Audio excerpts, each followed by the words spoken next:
Friends, आपका स्वागत है हमारे इस वीडियो में। आज हम बताने वाले हैं क्लास 12 फिजिक्स के बारे में। ये निगमन है परिक्षरण आवेश के कारण विद्युत क्षेत्र की तीव्रता, क्योंकि ये हर साल इंटर के एग्जाम में, बोर्ड एग्जाम में पूछा जाता है। ये वेरी वेरी इंपॉर्टेंट है, इसे निगमन करना अनिवार्य, हर साल एग्जाम में आता है।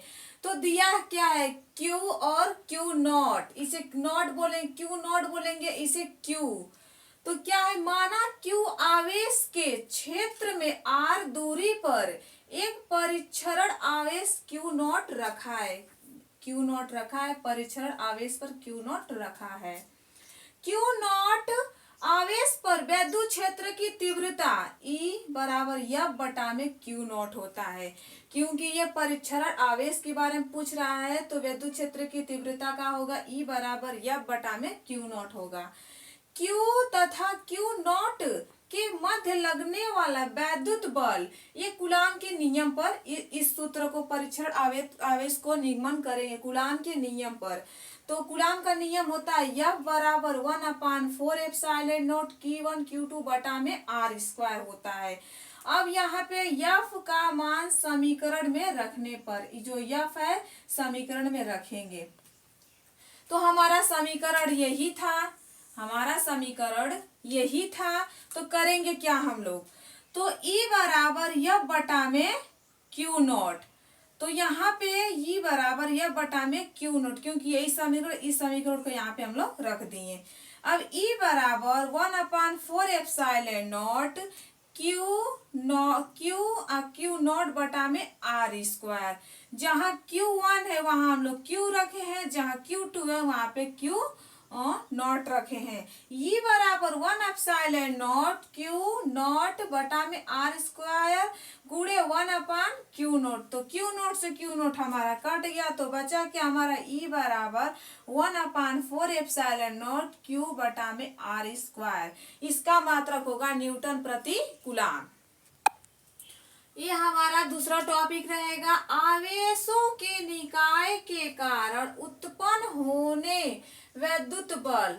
आवेशों का निकाय का वैद्युत बल का ये निगमन है। ये भी आएगा पेपर में, बोर्ड एग्जाम में ये बिल्कुल आएगा। माना किसी आवेश के निकाय में आवेश Q1 Q2 Q3 व Q4 स्थित है, तो जिसकी Q1 से दूरी R2 R3 व R4 है। यहाँ पे देखते हैं इस चित्र को। पहले पूछा है, हम लोग को निगमन करना है। तो यहाँ पे पहले एक हम ऐसे डायग्राम बनाए हैं। बनाने के बाद जो जो हमको दर्शाना है वो है यहाँ पे Q1 Q2 Q3 Q4, यहाँ पे R2 R3 और R4 है। Q2 द्वारा Q1 पर लगाया गया बल को हम लोग F से प्रदर्शित करते हैं। तो F2 बराबर 1/4 एप्सिलॉन नॉट Q1 Q2 बटा में R2 और R स्क्वायर होगा। Q3 द्वारा Q1 पर लगाया गया बल F3 बराबर 1/4 एप्सिलॉन नॉट Q1 Q3 बटा में R3 का स्क्वायर। Q4 द्वारा Q1 पर लगाया गया बल F4 बराबर 1/4 एप्सिलॉन नॉट Q1 Q4 बटा में R स्क्वायर, R4 का स्क्वायर है। Q1 पर कुल वैद्युत बल, अब जितना ये है Q1 पर तो सारा वैद्युत बल निकाला गया है। देखो Q1 पर ये भी तीनों Q1 पर वैद्युत बल निकाला। तो वैद्युत बल को हम लोग F से प्रदर्शित करते हैं। तो Q1 पर कुल वैद्युत बल निकालते हैं, तो F बराबर F2 plus F3 plus F4। अब करते हैं इसका F बराबर 1/4 एप्सिलॉन नॉट Q1 Q2 बटा में R2 का स्क्वायर, फिर plus Q1/4 epsilon not Q1 Q3 बटा में R3 का square, plus 1/4 epsilon not Q1 Q4 बटा में R4 का स्क्वायर।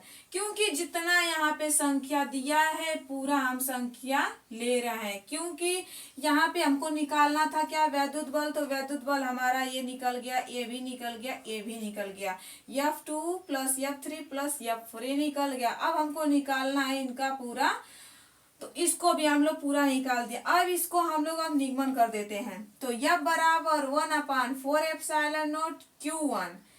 Q1 तो सब में है, तो एक ही बार हम लोग यहाँ पे भी Q1 है और यहाँ पे भी है और यहाँ पे भी, तो सब सारा का मिलाकर एक ही लेंगे, क्योंकि 3 है, 3 थोड़ी ना लिया जाता है, एक लिया जाता है, एक ले लिए। अब बचा क्या हमारा Q2 बटा में R2 का स्क्वायर, फिर प्लस है यहाँ पे क्या बचा है Q3 R3 का स्क्वायर, फिर plus Q4 R square R4 का स्क्वायर।